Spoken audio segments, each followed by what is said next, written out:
بسم الله الرحمن الرحیم. الحمد لله رب العالمین و صلی الله علی سیدنا محمد و آله الطاهرین. سلام علیکم مسلمانان معزز، شیعیان گرانقدر، بنده های خوب خدا، هم نفسای یاد خدا. الهی که خوب باشین، سلامت و تندرست باشین.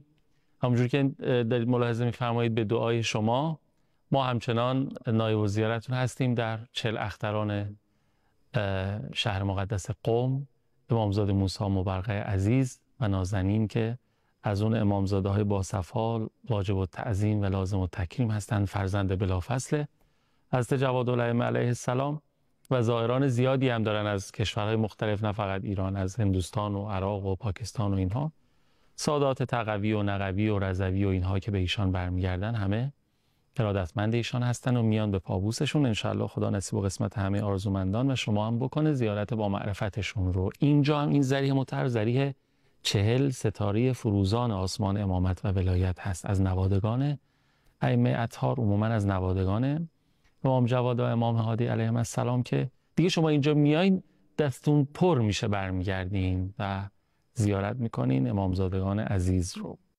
انشالله قسمت بشه. یه فاصله کوتاه بگیریم و برگردیم. از امروز بحث جدیدی رو تقدیم شما میکنیم با حضور یک استاد عزیز و نازنین دوست داشتنی که حالا انشالله بریم و برگردیم خدمتتون معرفی کنیم. بفرمایید. اللهم صل علی محمد و آل محمد و عجل فرجه. موضوع بحث ما از این به بعد به یاری خدا در روزهای چهارشنبه یک موضوع خیلی مهم و در عین حال شاید چالش برانگیز هست. موضوع بحثمون عفاف هست. کارشناس و متخصص و بلد راهمون هم در این مسیر حجت الاسلام و المسلمین موسوی مطلق هستن که قدم به چشم من گذاشتن. خیلی خوشحالم بعد از مدت‌هایشون رو توی برنامه تلویزیونی دارم زیارت می‌کنم. آقا سلام علیکم. خیلی خوش آمدین. خوش باشید به برنامه یاد خدا. سلامت باشید و به این مکان مقدس. خدا حفظت کنه. بنده عرض سلام و ادب و احترام دارم خدمت سالی و همه بینندگان عزیز و ارجمند و تشنگان یاد خدا.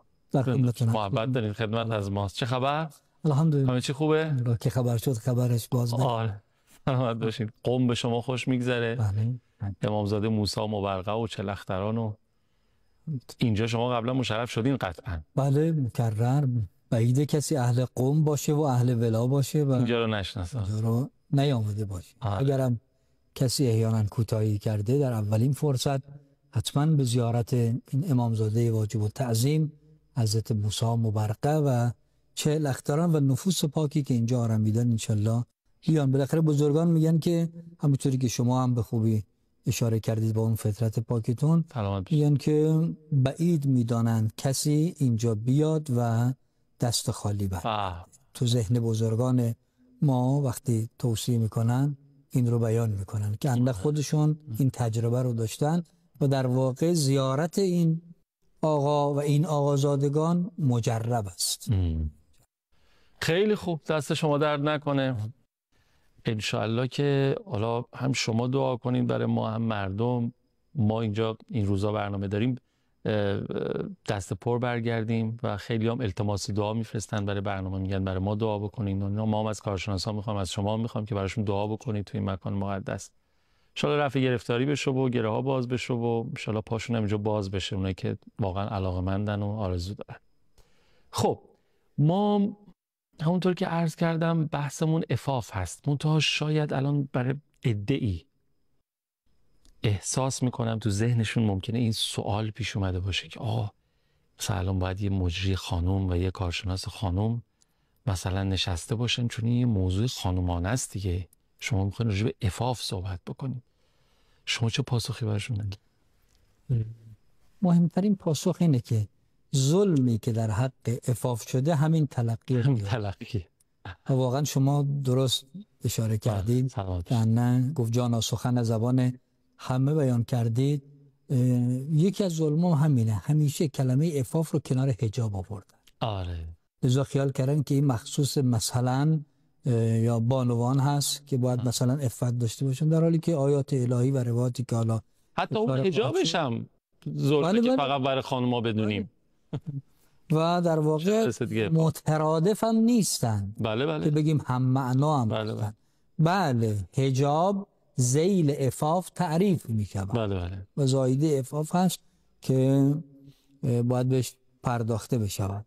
اما اینکه این موضوع به این مهمی که الان وقتی ما به روایات هم برسیم اهمیت موضوع خوب دریافت خواهد شد، باید ببینیم از کدوم زاویه شروع بکنیم. علل قاعده ما باید لغت و اصطلاح رو اول معنایی بکنیم، ولی من میخوام به جهت تیمم و تبرک ابتدا یک اشاره ای داشته باشم و ورودی از بیان نورانی امیرالمؤمنین. خیلی خوب. سلام الله علیه در خطبه شریف متقین که خطبه حمام است. حتما بینندگان عزیز و ارجمند مستحضرند که حمام یه شخصی بود آمد محضر امیرالمؤمنین و از حضرت درخواست کرد. معلوم یک آدم فکور و اهل ادبی بوده و عمیق فکر میکرده به موضوعات. به زبان امروزی بخوایم بگیم یه هنرمند بوده، چون به امام گفت که صف لی المتقین، متقین رو برام وصف بکن. بعد یه قیدی هم گذاشت، چجوری؟ طوری وصف بکن که ان من دارم اونها رو میبینم.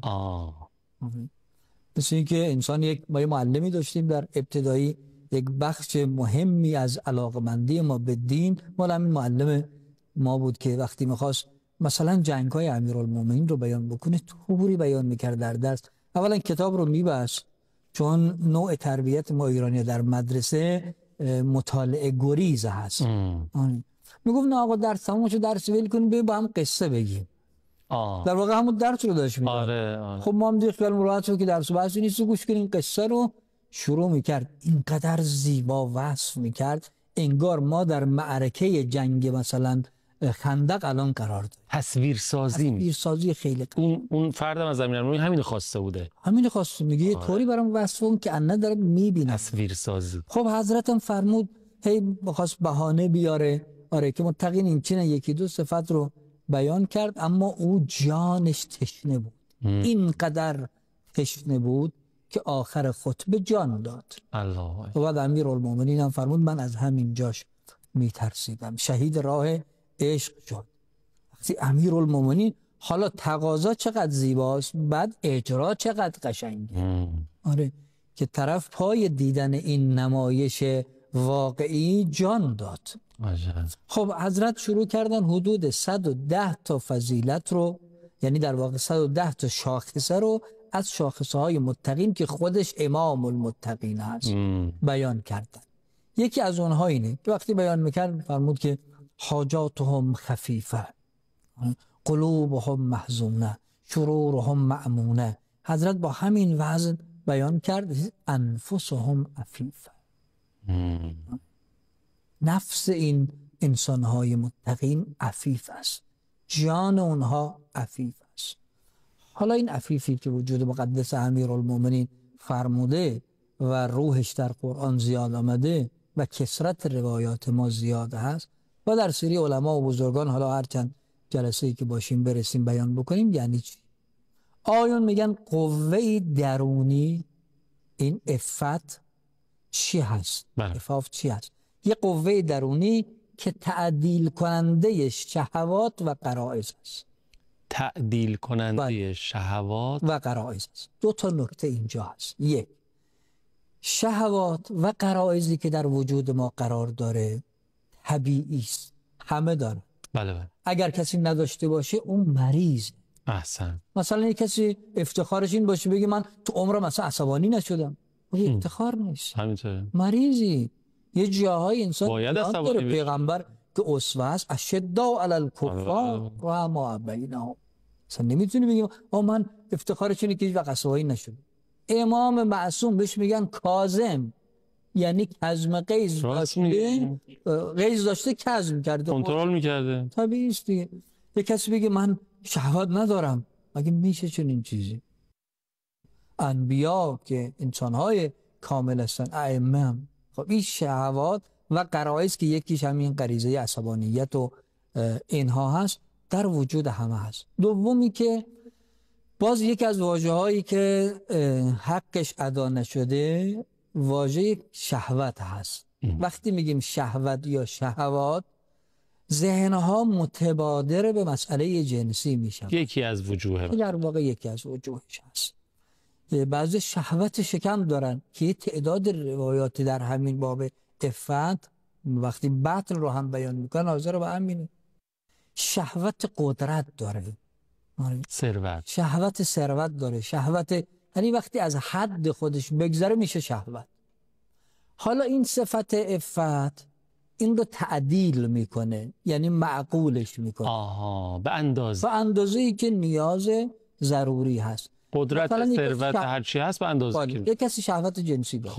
خب تعدیلش یعنی چی؟ یعنی نکاح از مجرای خودش هست، ازدواج هست.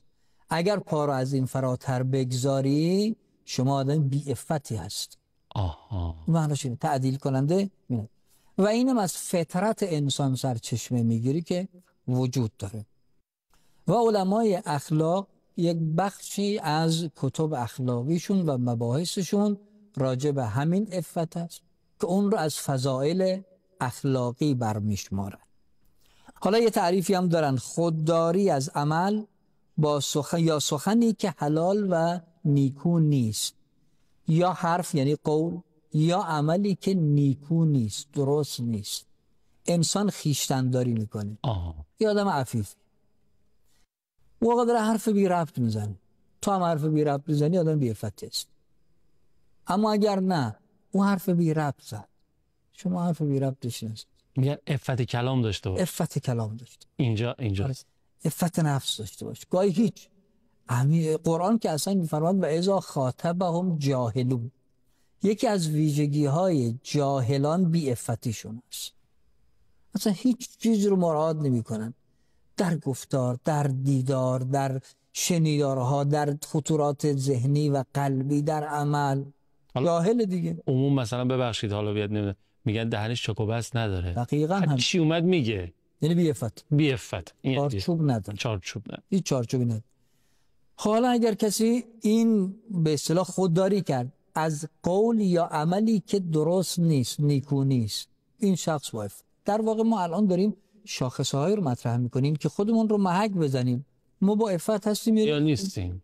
همزمانی که داریم بیان می‌کنیم بینندگان عفیف و عزیز و ارجمند نگاه می‌کنن، بنده غیر هم نفس فراموشکار خودم رو میارم جلو. خدا رحمت کنه مرحوم استاد حضرت آیت الله شوشتری رو موقعی که خطبه نماز جمعه میخون، همه خطبا میگن در خطبه اول و در خطبه دوم شما رو سفارش میکنم به تقوا الهی. ایشون میفرمودن که اول نفس فراموشکار خودم را و بعد نفوس پاک شما رو سفارش به تقوا. نفس فراموشکار و نفوس پاک شما رو. این عبارت همیشگی در خطبه ثابت ایشون، روحشون شاد رحمت الله علیه. راغب که لغت شناس بزرگ است و فریختگان عزیز برنامه هم میشناسن، ایشون میگه عفت حالت درونی و نفسانی است که توسط آن بها ان غلبت شهوه، که به واسطه این قوه غلبه میکنه بر شهوت. مثل کسی که از آبروش میترسه، به واسطه ترس از آبروش هر کاری رو انجام نمیده. عفت هم همینه. اگر اون قوهش وجود داشته باشه، مثل ما طلبا مثلا وقتی ملبس میشین، لباس میشین، به احترام این دیگه هر کاری لباس، خب دیگه نمیشه هر کاری کرد، ولو خیلی از کارها حلاله. اما شما باید یه حریم هایی رو، یعنی هر کس ملبس به لباس عفت بشود دیگه هر کاری رو نمیشه. بله، خود داره یک حدی نگه میداره. دقیقاً همین است. شهید مطهری هم یه جمله جالبی داره، یعنی در بین جملاتی که ملاحظه می‌کردم زمین تعریف هم تعریف خوبی است.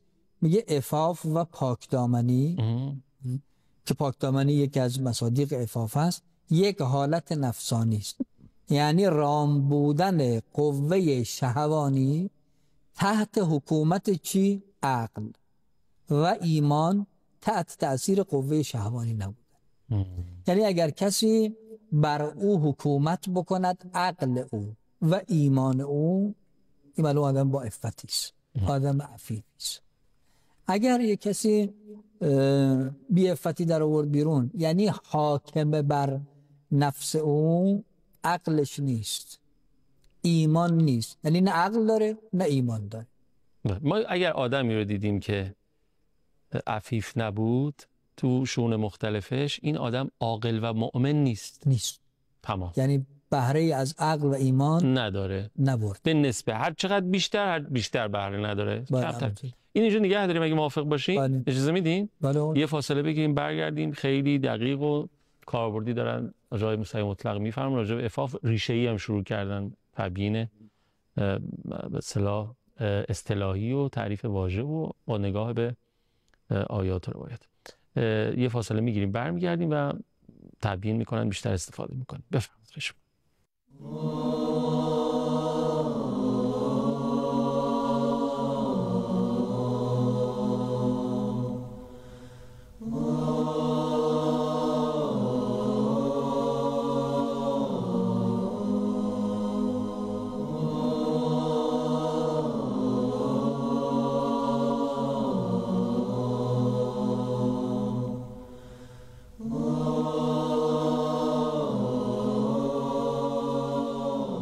اللهم صل علی محمد و آل محمد و عجل فرجهم.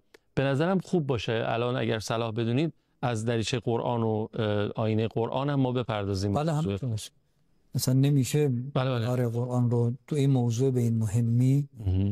قرآن یه شبهه مهمی رو که اول برنامه با هم دیگر مرور کردیم، این شبهه رو زدوده است که مربوط به خانم میشه. آره که خیال میکنم من فقط خانم هاست. اولا بیان قرآن همه هم زنان و مرد است. دوما این که اول مردا رو بیان بعد میاد فرق قل للمؤمنین یغضوا من ابصارهم و یحفظوا فروجهم. بعد ادامهش فرق قل للمؤمنات یغضضن من ابصارهن.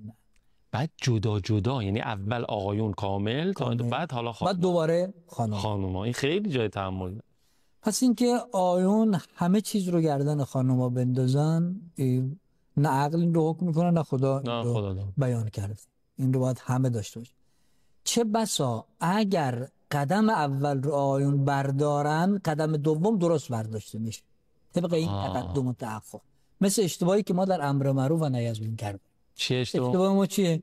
ما اصلا لفظ همینه، هر جا هم در قرآن روایات و کلمات آمده اول میگیم امر معروف بعد نهی. شیپور اثر گشادش میزنیم. اول میریم سراغ چرا نهی از منکر. واقعا خیلی جاها شما اگر امر به معروف بکنی دیگه نیازی اصلا ممکن نشه. چه بسا واقعا خیلی از جاها نیاز نشه، یا اگر نیاز شد اون نهی از منکر مؤثر واقع میشود. این که خیلی مواقع نهی از منکرها نتیجه ای نداره، دلیلش همینه. اول ما تو بخش امر معروف کار نکردیم. بعد حالا تازه که الان همین برنامه ما و همین دعوت به عفت خودش یک امر به معروف احسن. بعدم اون امر به معروف هم با تمام مراتبه باید بیان بشه. مثلا مهمترین امر به معروف و اصلا روح و اصل و اساسش سوال کرد از معصوم امر به معروف چی است؟ امر چی است؟ فرمودن امر به ولایت امیرالمومنین. نهی از منکر چیه؟ نهی از دشمنان امیرالمومنین. خب حالا اگر ما اصلا ذهنمون رو از امر به معروف هرچه هست پاک کنیم، بگیم ما وظیفه داریم ولایت امیرالمومنین، محبت امیرالمومنین، سخن و سیره امیرالمومنین رو به جامعه منتشر بکنیم، خودمون عمل بکنیم و بعدا منتشر بکنیم. خب چه اتفاق مبارکی خیلی خوب میشه. بعد اصلا نهی از منکر معناش عوض میشه. شما دیگه وقتی امیرالمومنین رو شناختی، با راه امیرالمومنین آشنا شدی، خود به خود دیگه اون طرف کسی که صد آمد 90 هم بیش ماست. اینجا همینطور هست دیگه. چه بسا از این ترتیب ما استنباط میکنیم که اگر آیون این عفت رو داشته باشن یقینا خانم ها درست میشه. چون نگاه کنید در خانواده هم همینطور هست. میگن قانون عرضه و تقاضاست دیگه. وقتی تقاضا نباشه مرد عفت پیشه بکنه، عرضه‌ای صورت نمیگیره. میگین چی میگن؟ دیگه ما قلوب مریض رو و یه حساب دیگری، اونا اورژانسی هستند و خود قرآن هم میفرماید بعضی اصلا فی قلوبهم مرض هست. اون دیگه اورژانسی نیست، یا جراحی میکنن برمیگرده یا زیر عمل میمیره. مثلا بعد همینجوری راهاش بکنی، یعنی دکتر جواب کردن اونم همینطور هست. به نظر میاد اگر قدم اول رو مردان ما بردارن، حتی در خانواده هم همینطور است. در خانواده نقش محوری پدر داره، آینه هست برای دیگران.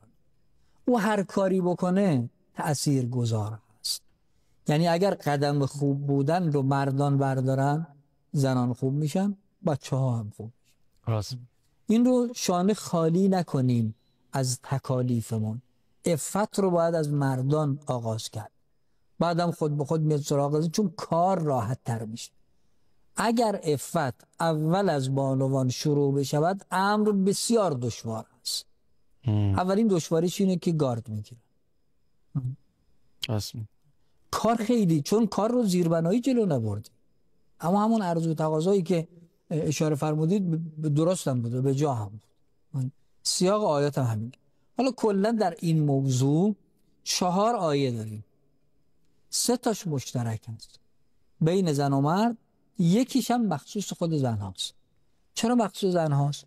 چون زنها مظهر جمال و زیبایی هست. احسن. تازه اینم الان مدح زنانه، نه زن بزن. زنان هم، یعنی زنها هم یک تکلیف مضاعف دارن. قدم اول رو اونا باید بردارن. بله. اما شما زحمت مضاعف هم دارید، چون لطفی که خدا در حق شما کرده در حق مردان نکرده. زنان رو مظهر جمال خدا خلق کرده. خب پس در نتیجه تکلیفتون هم بیشتره. لذا مثلا اون محبتی که در زنها وجود داره، اون عاطفه‌ای که در بانوان وجود داره، میدونید که عاطفه لایه درونی عقل است.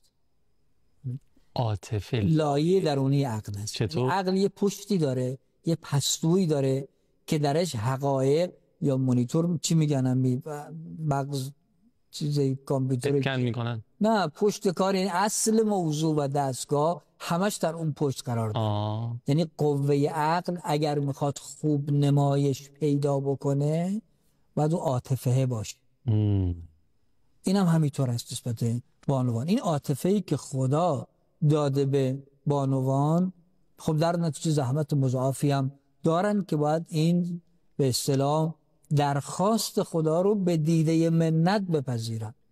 خدا ما رو عطوف خلق کرده، ما رو مظهر جمال خودش خلق کرده، پس ما یه وظیفه دیگری هم داریم، باید اون عطوفت خدا رو به نمایش بگذاریم، اون جمال الهی رو به نمایش بگذاریم، اون رأفت و رحیمیت خدای متعال رو به نمایش بگذاریم، چنانچه زهرای مرضیه این کار رو کرده.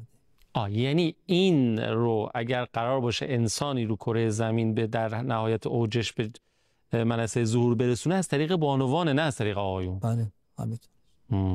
من جمیع جهات دیگه که نقش محوری زنها که وجود داره. غرض من از این 4 تا آیه که 3 تاش مشترکی مخصوص زنها، در واقع مدح زنان هست. داشتم همین فهم کرد که اگه واقعا با این نوع نگاه این موضوع تبیین بشه و برای بانوان جا بیفته تو جامعه، خیلی مشکلات حل میشه. خدا توقع داشته از این یه آیه اضافه داره. این کرامتی که به زن داده شده در قرآن، ولی خب اون چه میدونم تو کار فرهنگیمون ظاهرا مشکل داشتیم، نتونستیم این کارو بکنیم که این مشکلات رو داریم. این چی میگم؟ خب خیلی ممنون. ما به نظر من بسته کاملی شد تا اینجا. نگه داریم، اگر اجازه بدین فرصت برنامه تمام شد. تو برنامه‌های آتی همینطور پرپیمون انشالله ادامه میدیم و استفاده میکنیم از فرمایشات. عوامل ندارین؟ سلامت باشید، زنده باشید. خیلی لذت بردید. خدا خیرتون بده. خیلی ممنونم که تا پایان برنامه خودتون تماشا کردین. با 162 شماره هایی که براتون زیرنویس میشه در خلال برنامه، حالا تو برنامه‌های تا الان پخش شد، تو برنامه آتی هم حتما مشارکت داشته باشین در بحث ما و اعلام نظرم بفرمایید به رابطه عمومی سازمان 162. مراقب خودتون و خوبیاتون باشین. التماس دعا یا حق. خداحافظ.